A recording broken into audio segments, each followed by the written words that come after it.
All right, guys, this is the Blowing Up Lab. Right in front of me, I have set out the materials and I have everything measured to where I need.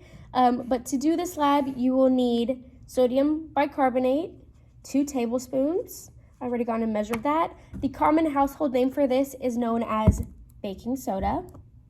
You will need 60 milliliters of acetic acid, which the common household name is going to be just your normal vinegar. And then you'll need a flask, a balloon, a thermometer, a funnel, and then, just in case, a popsicle stick. So the first part of this is we have to look and take observations. So looking at the sodium bicarbonate, we are going to see and write about it. So right off the bat, I know that it's a white powder. It's pretty soft to touch. There's not really an odor coming from it. So I could write any of those in my observation section. Now we have to do the same thing for the acetic acid. So it's a clear liquid, looks very similar to water. The only thing different about this is that it's giving off a smelly stink, really.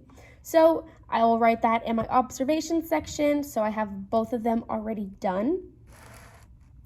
But before I move on, I'm going to go ahead and take my thermometer and I am going to put it inside the 60 milliliters of the acetic acid, and I am going to go ahead and give it a few seconds to adjust, and then I will read the initial temperature of the liquid.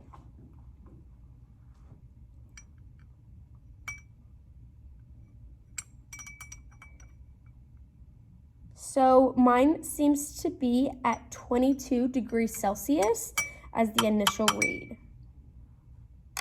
Just take it out, leave it to the side. Now we need to take our balloon, and you'll take your funnel. You're going to place your funnel right inside of the balloon, and you are going to clamp it with your finger so nothing falls out. Now you'll take your sodium bicarbonate. Like I said, I've already measured it out, but it's 2 tablespoons, and you're going to completely pour it inside of the funnel to get into the balloon.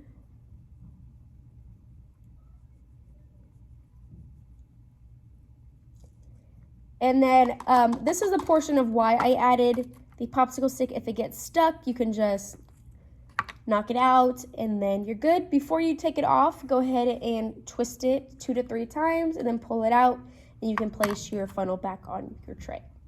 Now, I'm going to go ahead and set the balloon to the side, back inside the cup without anything falling out. I'm going to go ahead and take my flask. There's some liquid in there, it's just still water from when I washed it. And then I'm going to take the 60 milliliters of the acetic acid and pour it inside of the flask.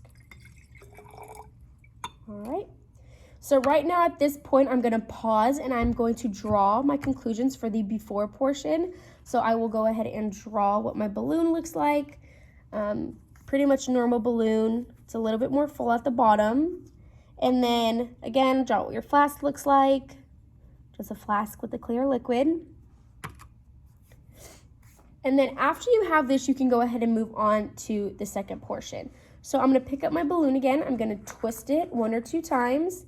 And then I am going to open the end of the balloon, and I'm going to pop it right over the flask lid. Okay? But I still have it twisted up so that nothing is falling inside of the liquid yet.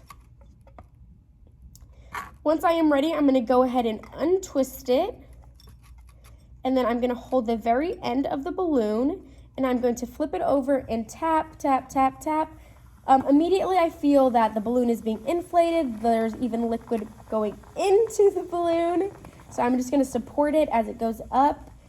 It's very cold to touch. This liquid is cold, so it looks like got some wet baking powder in there.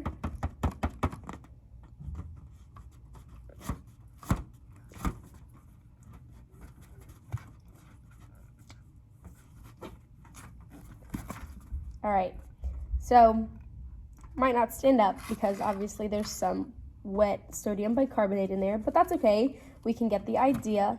As I talked about, it feels really cold to touch. Like it feels like it's been like a water bottle sitting in the freezer for like 30 minutes or so.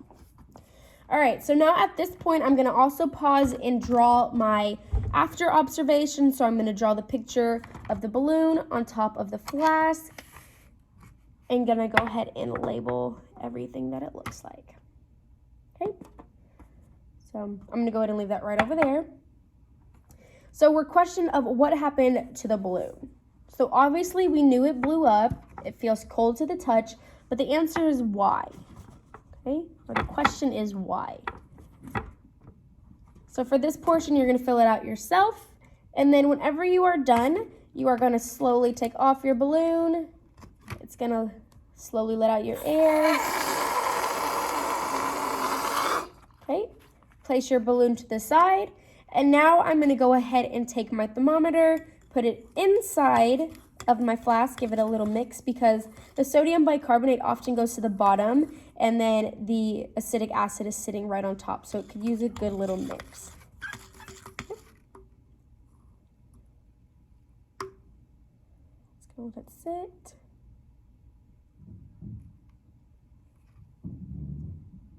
All right, so my after temperature is now 15 degrees Celsius. So I know we started at 22, now we're at 15.